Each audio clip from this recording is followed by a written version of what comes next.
Now today we're doing some rear end work on this 97 Maxima. Right here we have a lateral link. This actually connects directly to the rear end. You have a connection point right over there. Then on the inside you have a control rod. And these have been on here for a number of years. After 20 years of harsh winter weather, I'm going to start cleaning things off with a wire brush. Okay, just start cleaning off just as much loose rust as you can. Don't go crazy. As you can see right here, these are actually welded from the factory, so we're going to remove the nuts on the opposite end. So let me start cleaning things up. I'll spray down the points as well with some PB Blaster. We'll grab a breaker bar. We'll start breaking some bolts loose.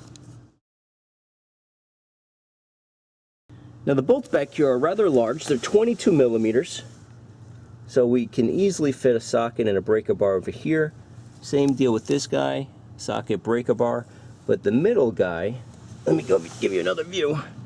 As you can see, you have right here's your control rod, and on the end it's so tight here I can't fit a long socket, and I don't have a short socket, and I also don't have a 22 millimeter wrench, but I have a 7/8 of an inch wrench, which is a little too large. I think we'll be okay. My recommendation is certainly, again, spray this down with PB Blaster WD-40. I did that twice, so I think we'll be all right. Now, because it's so confined and we can't break in or use a breaker bar, I'm going to hit the end of the wrench with a 3-pound hammer, and let's see what happens.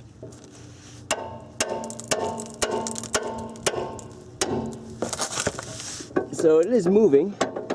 Again, use PB Blaster. It's going to be your best bet. Just in case, if you're thinking, why not use a 7/8 socket and ratchet? Again, it's just, there's no working room here. So your best bet is just using a wrench. Okay, that's probably the hardest one. So again, this is a 22. This guy is a little bit smaller to 17, and I'll do the exact same technique. Now you can use a breaker bar here if you want to, but I'm having pretty good success using the 3-pound hammer. Where the hell is it? Again, don't forget to use safety glasses, because the amount of rust, especially on these older cars, just constantly comes down in you. Okay.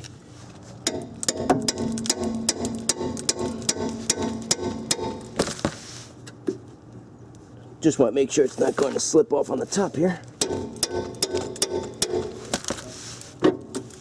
And once I loosen it up, I'll run over, grab over to a ratchet and socket.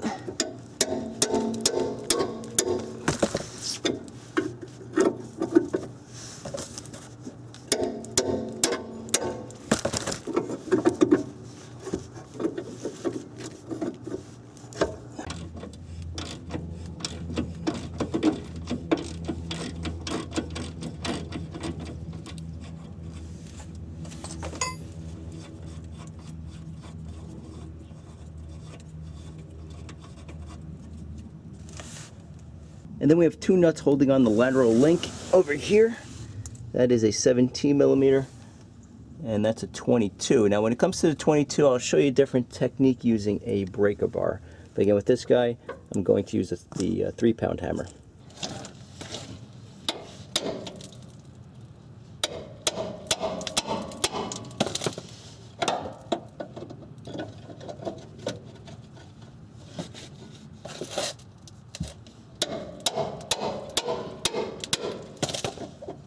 Now once you loosen up this nut, the opposite end will obviously want to walk, so I'm just using a 17 millimeter to keep it in place.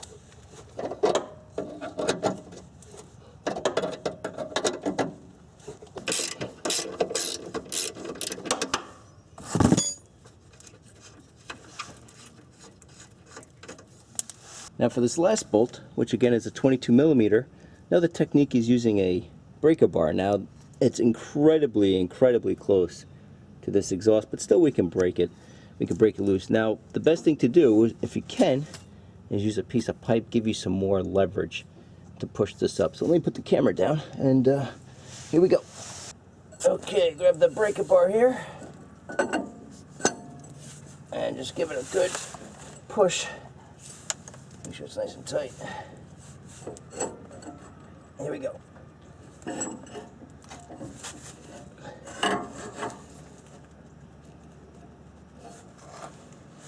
There you go. Okay.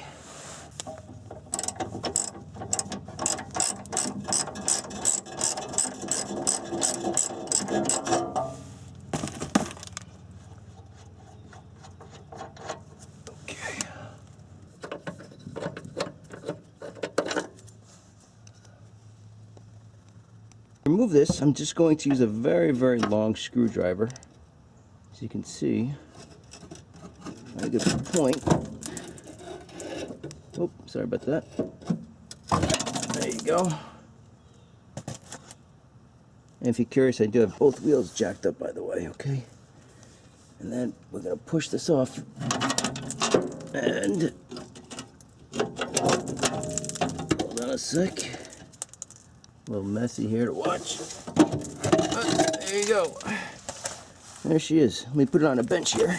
Okay, now to remove the control rod, this comes off quite easily, and this comes right out. And that's it. Here's your control rod. Now let's say, for example, you're replacing the control rod, but you're keeping the lateral link in place. And it looks something like this. After 20 years, it's just surface rust, but it's still solid metal, okay? It's not degraded in any sense. It's just surface rust. Well, you can use something like a rust converter or a rust remover, and then primer, and then put a top coat over it, and it will last you a very, very long time for sure.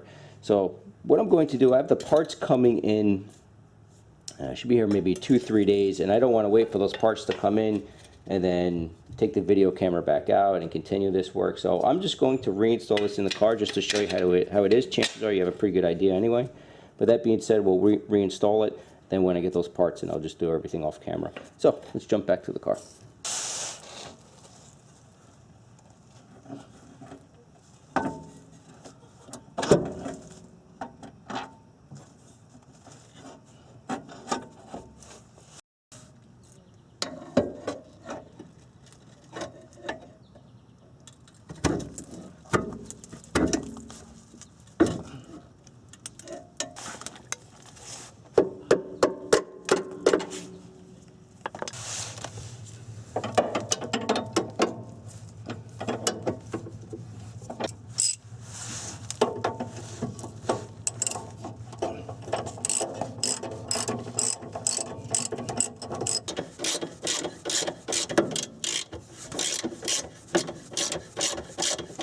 Now again, these are roughly 85 foot-pounds or so from the factory.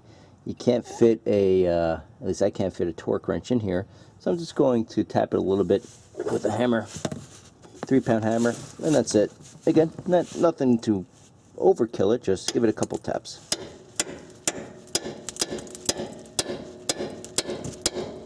Okay. Regarding the other ones, so this one, 85 foot-pounds. This guy is 85 foot-pounds. This one's around 60. And again, the last one, 85 foot-pounds for that guy. And once you tighten down those bolts, get them nice and tight, you'll be in good shape. And that's really all it takes. Just give yourself some nice working room. And you can easily do this with just basic hand tools. Replace the parts, and you'll be in good shape. If you like this stuff, please thumbs up, subscribe. We'll see you next time.